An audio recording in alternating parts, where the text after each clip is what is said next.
Hello friends, hope you all are fine. So friends, today I am going to discuss about a diagram of the brain and its functions. We know what is the brain, we also know what it's look like, but how does it work? How does it convert a beam into an electric signal? If these are the questions swirling in your brain, then this article detailing the diagram of the brain and its functions will definitely whet your appetite regarding brain functions and parts. Of all the human body system, the nervous system is the most complicated system in the body.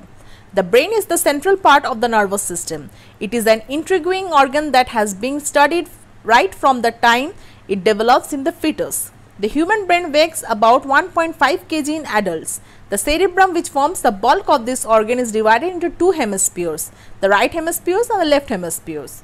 Each hemisphere of the brain interacts with one half of the body. But for unknown reason, it is the right side that controls the left half of the body and left half controls the right half of the body. In most respects, the left and right side of the brain are symmetrical. However, there is one major difference in most people. The left hemisphere is more involved in language and creativeness, while the right side is more involved in understanding and judgment.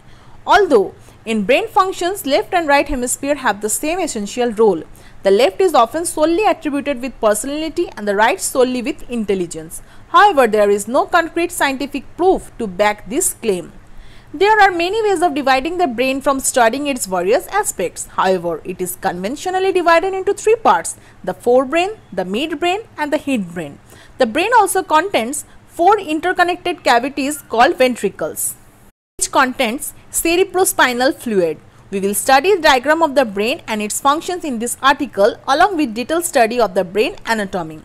Outer morphology of the brain, forebrain. The forebrain is further divided into telecephalon and dicephalon.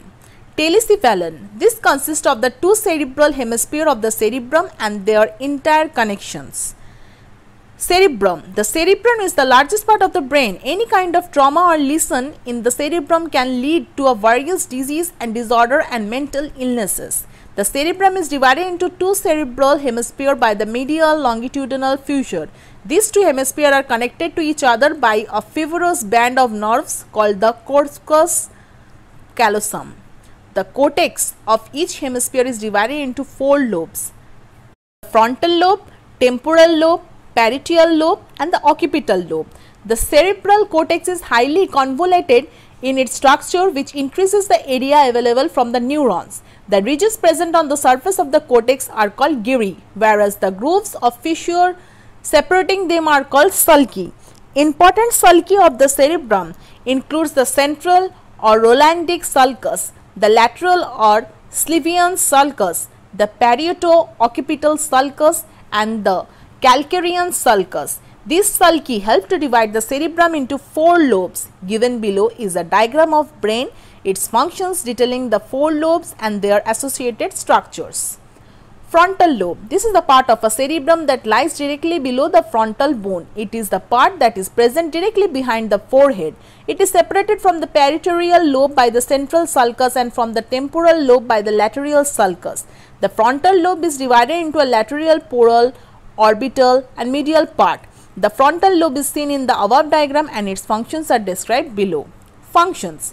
The frontal lobe is involved with the main executive functions of the brain, which include judgment, that is the ability to recognize further consequence resulting from ongoing action. This activity mostly occurs in the prefrontal area. Analytical and critical reasoning. Cognition and memory is mostly concentrated in the frontal lobe. Thus, any damage to this region leads to memory loss and dementia. In some people during old age, there is severe memory loss due to malfunctioning of the frontal lobe, which leads to Alzheimer's disease. Emotional traits of person are stored in the frontal lobe. The motor cortex located in the frontal lobe is responsible for voluntary motor activity. Thus, this is one of the regions often implicated in Parkinson's disease. The premotor cortex is responsible for the storage of motor patterns and various voluntary activities. The frontal lobe is also responsible for storing the language skill of a person. Parietal lobe. The parietal lobe is that lobe that is present superior to the occipital lobe and posterior to the frontal lobe. It is enclosed by the parietal bone of the skull. The parietal lobe is separated from the frontal lobe by the central sulcus, while the lateral sulcus separates the parietal lobe from the temporal lobe. Functions. The parietal lobe is concerned with appreciation of basic sensations such as touch, pain, pressure, temperature, heat and cold, and various joint movements. It is also responsible for the discrimination of the intensity of various stimuli like distinguishing warm from hot, ice cold from cold, etc. It is responsible for storing data which helps in later fine-tuning tactical sensation, that is, it helps in recognizing common familiar objects placed our hand without looking at them. Parietal lobes helps in recognizing of spatial relationship, that is, realization of the exact point of tactile sensation, the ability of discrimination between 2 points of tactile stimulation, etc. Temporal lobe. The temporal lobe is a region of the cerebral cortex that is present beneath the Salvian fissure. It is present on both sides of the brain. This lobe is home to the primary auditory complex. This lobe contains the hippocampus.